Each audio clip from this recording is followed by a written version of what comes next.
100 days challenge లో ఈ రోజు డే 52 నైట్ కేక్ కటింగ్ అయితే వెళ్ళాను. ఇంటికి వచ్చేసరికి ఆల్మోస్ట్ 2 అయిపోయింది అనమాట. సో మార్నింగ్ లేట్ గా అయితే లేచాను. ఈ రోజు బ్యాక్ అండ్ బైసెప్ ట్రైన్ చేశాను. వర్కౌట్ కంప్లీట్ చేసుకొని ఇంటికి వచ్చేసి ఎగ్స్ అండ్ దోశ అయితే తిన్నాను.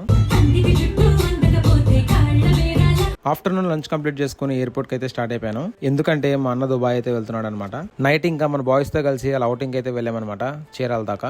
ఇంకా అలా బీచ్ లో కాసేపు టైం స్పెండ్ చేసి ఇంటికి అయితే వచ్చేసాం. కట్ చేస్తే డే 53 పొద్దున్నే అమ్మ గారెలు వేస్తుంది. వెంటనే 2 గారెలు అయితే వేసాను. ఈ మూవీ నేమ్ తెలిస్తే కామెంట్ చేయండి. ఇంకా ఈవినింగ్ క్రియాటిన్ తాగేసి టెర్రస్ మీద లెగ్ వర్కౌట్ అయితే చేశాను. మొన్న చెప్పిన కాంబినేషనే టోటల్ 12 సెట్స్ అయితే చేశాను. అంటే టోటల్ 540 రెప్స్ అనమాట. వర్కౌట్ కంప్లీట్ అయ్యేసరికి లెగ్స్ అయితే బూరెలు పొంగినాయి. తర్వాత ఫ్రెష్ అయ్యి ఇంట్లో పూజ చేసుకుని టెంపుల్ కి అయితే వెళ్ళాము నేను అమ్మ. గుళ్ళోకి ఎంటర్ అవ్వగానే ఫుల్ వాన్ అయితే పడింది. ఇంకా అలానే పూజ చేసుకుని దర్శనం కంప్లీట్ చేసుకుని ఇంటికి అయితే వచ్చేసాం. చేసుకున్నవి కొంచెం తినేసి స్టెప్ కొండ అయితే కంప్లీట్ చేస్తున్నాను. ఈ రోజు కింతే మళ్ళీ రేపు కలుద్దామంట. బాయ్.